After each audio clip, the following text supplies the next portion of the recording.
Well, first and foremost, what made you want to come to LIU? Like it was really basketball. Like it's kind of the whole reason I'm out here, I guess. The coaches are super awesome. I mean, the environment's really cool too, like being in New York. And yeah, I mean the coaches are super nice, you know. I knew it'd be a good place to like kind of explore, right? Like I'm from Minnesota, so New York's just way different, and it was just like this would be a cool experience for me, and I get to play basketball doing it. So that was kind of the whole reason. Coming from Minnesota and now, going to school in Brooklyn, right in the, downtown Brooklyn and living in New York City. I mean, how's that adjustment kind of been? For me, the adjustment I feel like might be a little easier than most because when I was younger, I kind of was playing and like traveling a lot already and kind of like playing far away from home, if that makes sense. Like long story short, I was kind of traveling to play. But I mean, the adjustment is still pretty big, I guess, but it was fine. Like, and I just really like it, like the big city and a lot of people around. It's different, but it's cool. Like you meet a whole bunch of new people, you see some crazy people, but like that's like just part of it. Like it's just cool to be around. So it's good though. So yeah, I mean, you talked about, traveling a lot when you were playing all different kinds of environments. I was just kind of wondering if you can kind of just talk me through your whole basketball journey, from when you first picked up a ball, where you played, the different levels, any kind of accomplishments, anything like that, to now being a Division I basketball player. For sure. Like the whole story? Yeah, as much as you can share, man. All right, well, so started when I was really, really little, in a small town called Cold Spring, Minnesota. Uh, my parents both played basketball. My mom was very, very good at like played in college, was Hall of Famer. Like so it's in the family. So they just introduced me as a little kid. And then up until like my sophomore year of high school, I transferred to a different high school. I went from Corey to South St. Paul, and that's kind of where like I guess that's where it was it was an hour and a half from home. But like that's where I needed to be at to kind of excel and get better. And because I was from a super small town and now I moved to like a bigger area and playing better competition. So playing AAU helped a lot too, though I started that in like seventh grade playing for Sizzle, it's called, and traveled all around with them. But then once I got to South St. Paul and was playing with Sizzle, that's kind of when I got way better. Um, I was like a MVP my junior and senior year of high school, all conference, yeah, captain, that type of stuff. And then was able to get recruited and come here, and that's kind of just my journey. My sophomore year as I transferred, right? Like I said, and then yeah, and that was it really. Mhm. And what kind of was your recruitment process like? Could you kind of walk me through that and, kind of who you were talking to and Um, just, I got you. I feel like there isn't a lot of schools looking at Minnesota schools. I could be wrong, but that's just how it felt like. mhm. I feel like a lot of the stuff I would do would become from AAU, get recruited from AAU and like posting video. So my I mean recruiting process wasn't the easiest for me. I got recruited really late.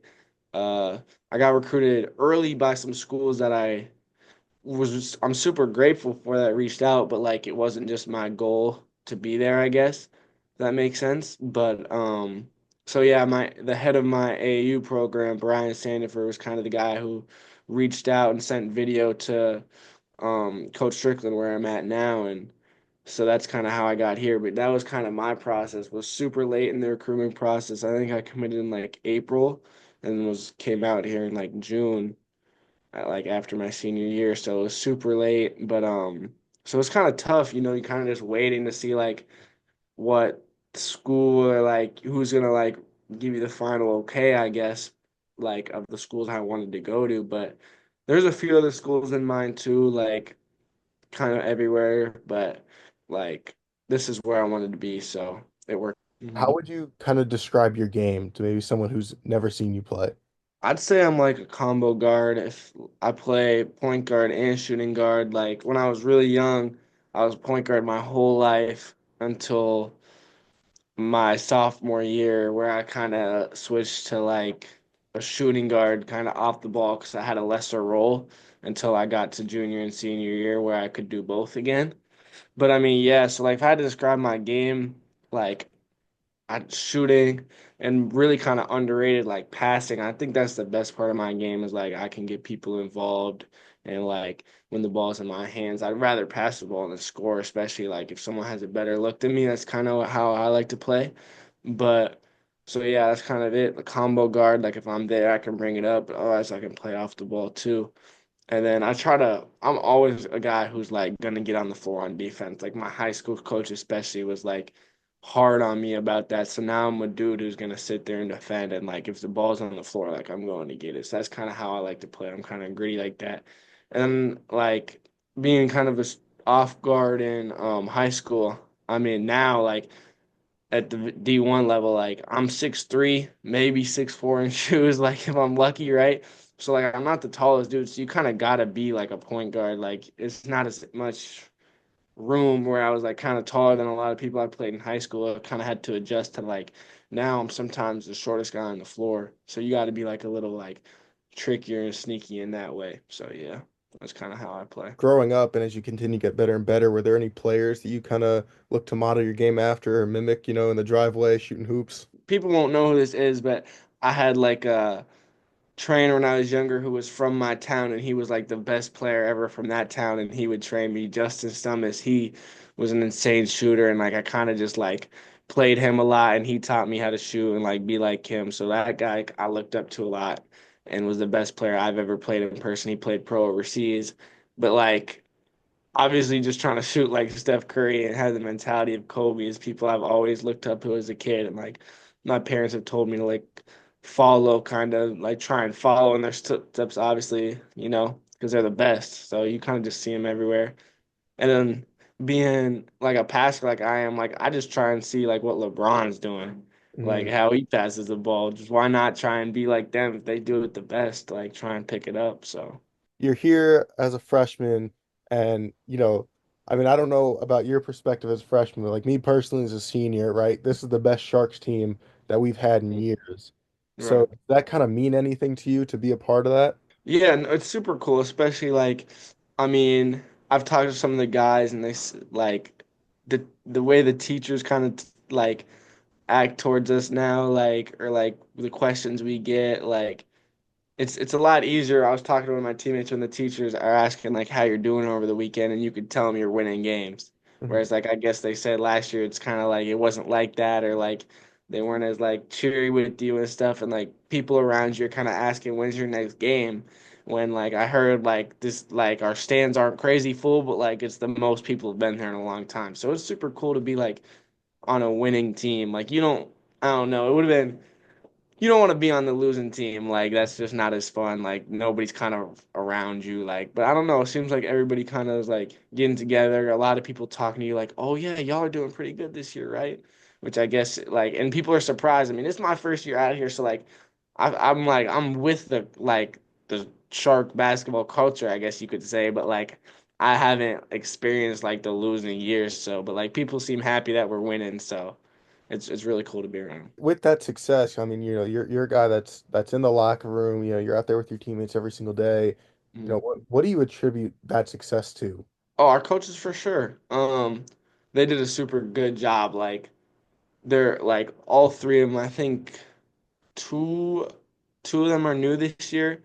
Like Coach Strickland hired. So I mean they all are just like super good. Like one of them's kind of more defensive, one of them's kind of more offensive. Another guy's like kind of super detailed, and they all chime in at the perfect time and work well together. So you could tell like I've never been had coaches like I mean, this is my first year in college, but it's like the way they all work together and stuff is just a super new level and how close they are to detail. And you could tell like it translates straight to the game. Like when we out rebound a team, like coach is talking about it all week. When we don't turn the ball over, like we're working on it all week and like everything we do good like is them like putting in the blueprint and then we just gotta like execute it and listen.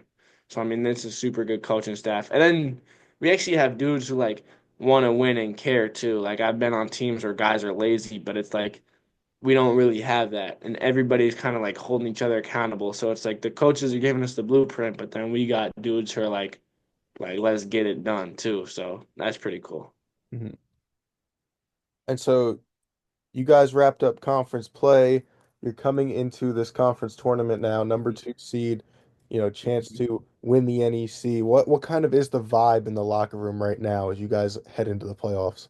We're a team who's like super close together, so like we laugh and joke.